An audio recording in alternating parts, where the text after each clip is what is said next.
In the shadowed halls of science, where minds clash like swords in an ancient saga, a woman named Rosalind Franklin carved her mark on the tapestry of life itself.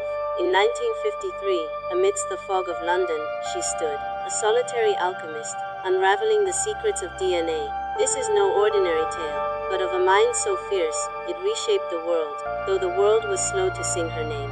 Rosalind was a force, precise, unyielding, her intellect a blade honed by years of study.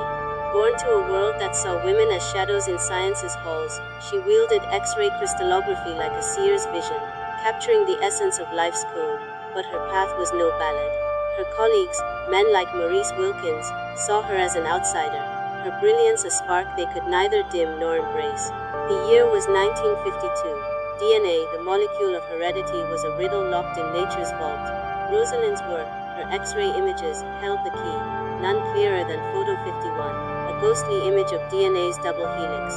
Yet the lab was a battlefield. Wilkins, her collaborator, saw rivalry where partnership could have bloomed. The men of science, with their pipe smoke and privilege, dismissed her as difficult, her genius a threat to their order.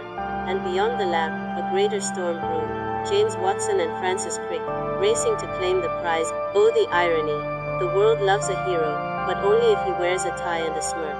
X, if it existed then, would have buzzed with hashtags DNA drama. Men of science stealing the show.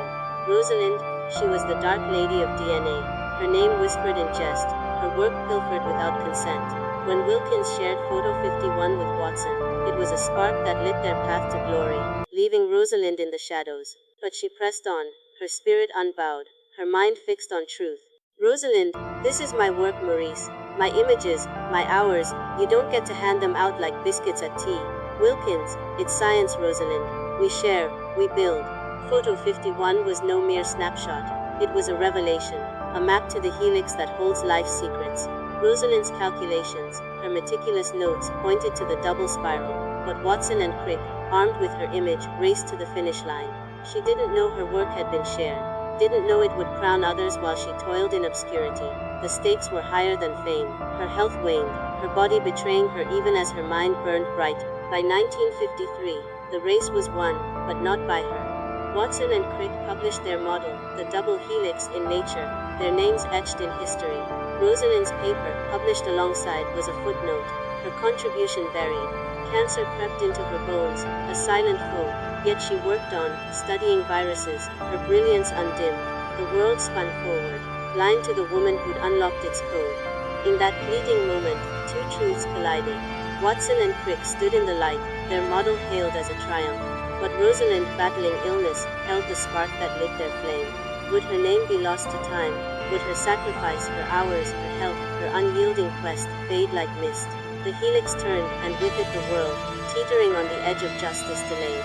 Rosalind Franklin passed in 1958, at 37, her name a whisper in science's saga. The 1962 Nobel Prize went to Watson, Crick, and Wilkins, her role unmentioned. Yet truth, like DNA, endures. Decades later, a story rose from the shadows. Photo 51, her meticulous work hailed as the cornerstone of the helix. She was no footnote, but a giant, a woman who saw what others could not, who gave science its spine though it broke her own. Rosalind Franklin's legacy is no myth, but a call to honor those who forged the path unseen. In a world quick to crown the loudest voices, her story reminds us, truth belongs to those who seek it, not those who claim it. Like, share, and subscribe if Rosalind's courage inspires you. Tell us in the comments, who's the unsung hero you wish the world knew?